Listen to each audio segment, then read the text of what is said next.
ICT, the youth can have a presidential candidate. They don't need too much money. And Wilkister, let me bring you in on this conversation. It's always been said that you do need a lot of resources. What really goes into running? Because according to Lubanga here, Makanji, he says, just use ICT. Lubanga does have a point to a certain degree, except that all politics is local. All right? And that's one principle that any politician in Kenya knows. You cannot play politics on Facebook and expect to be elected in where Kachonjo ward, for example, in Mombasa. You cannot play politics on Facebook and expect to be elected somewhere down in Ugenya. It cannot happen like that. I mean, you have to engage the people, because when you're talking about presenting yourself as a candidate, you cannot simply play social media politics. And I think we have a lot of young people playing social media politics, and it's very, very dangerous, by the way, because we will hype you. We will hype you up on social media. We'll call you Kiongozi. In fact, there are people who wake up in the morning to call you Kiongozi, governor, all these things. Mheshimiwa, all these things.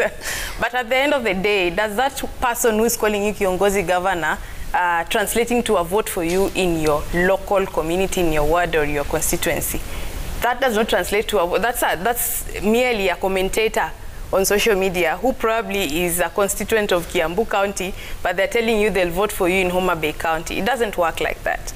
I do not want to completely disagree that social media is a mobilizing place for young people, because it is.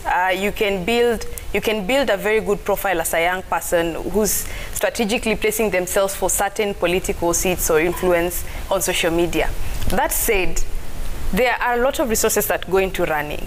And running for office is not just declaring that I'm going to run for office. If you've met people who have run for office before, they'll tell you the struggles that they've gone through.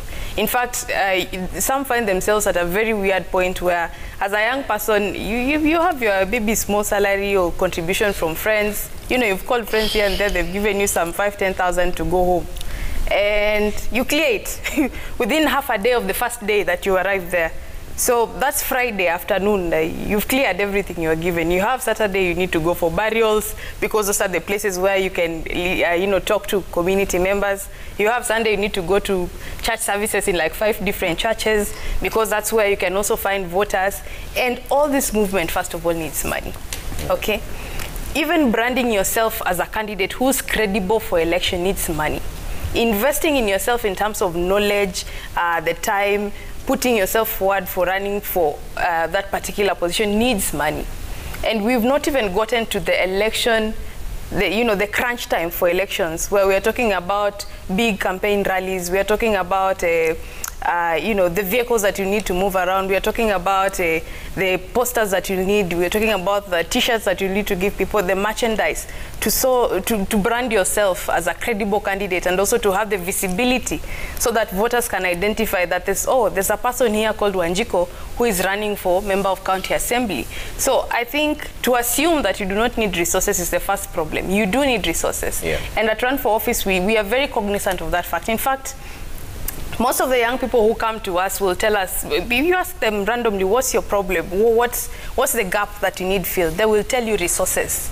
And that's the bottom line. Yeah. They need resources to run for office. And it's not cheap, okay? Yeah. The higher you go, the cooler it becomes, all right? Mm-hmm. So the higher you go up the cadre in terms of the office you're running for, the more expensive it is. Yeah. And I think it's also time for us to think about the Campaign Financing Act, which we have totally ignored, which we don't want to, I think the members of parliament sitting there do not want to hear anything of it, because there, at least it will cap some of the amounts of money spent, and we're also looking at a reduction considerably to a considerable amount in terms of corruption. Yeah. Because when someone runs for office, when they get to office, the first order of business, and this is the Kenyan sad story, is that narudisha pesa zangu. So what happens when you lower the amount of money that is used in politics?